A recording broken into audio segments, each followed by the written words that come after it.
Hello cuties, good morning সবাইকে। তো আজকে আমি আমার ঘরের কিছু কাজ করব অ্যান্ড তোমাদের সবাইকে শেয়ার করব। তো চলো, আমি চলে আসলাম রান্নাঘরে। ঘরে কয়েকটা ডিম ছিল, তো সেটা নিয়েই আমি একটু আজকে ভাবছি যে ডিম সর্ষে করব। তো চলো দেখতে থাকো যে কি করে করি।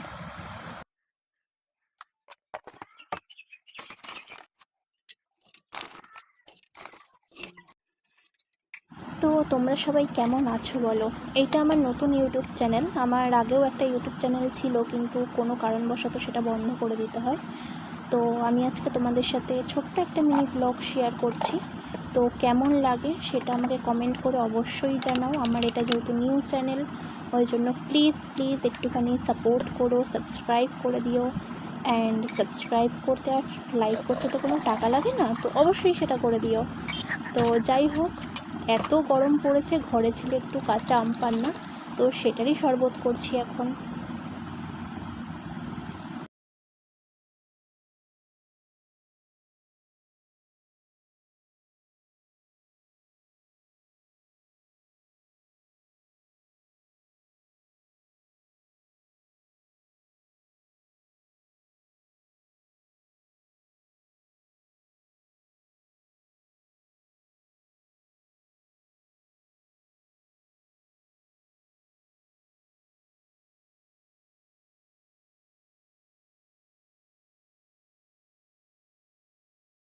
রান্না আমার অলমোস্ট হাফ পথে। তো চলো, এইটা আবার কি বলে ফেললাম, হাফ পথে, সরি, মাঝ পথে। তো চলো দেখতে থাকো কী করি। এরপরে একটু ঘরে দুটো মাছ ছিল আমার বিড়ালদের জন্য রাখা, তো ওদের জন্যই ওদের খাবারটাও একটু রেডি করব। দেন চলো দেখো কী করি।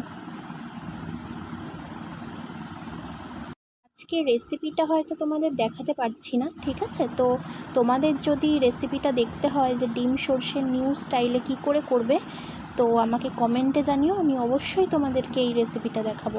আশা করি তোমাদের সবারই খুব ভালো লাগবে। একবার ট্রাই করে বাড়িতে দেখতেই পারো। তো নেক্সট কোনো দিন আমি তোমাদের এই রান্নার রেসিপিটা দেখাবো। তো দেখো, আমার রান্না অলমোস্ট এখানে ডান। তো আমি তরকারিটা নামিয়ে নিয়ে আমি এখন একটুখানি এখানে মাছ সেদ্ধ করতে বসিয়ে দেবো ওদের জন্য। তো চলো আবার দেখা হচ্ছে।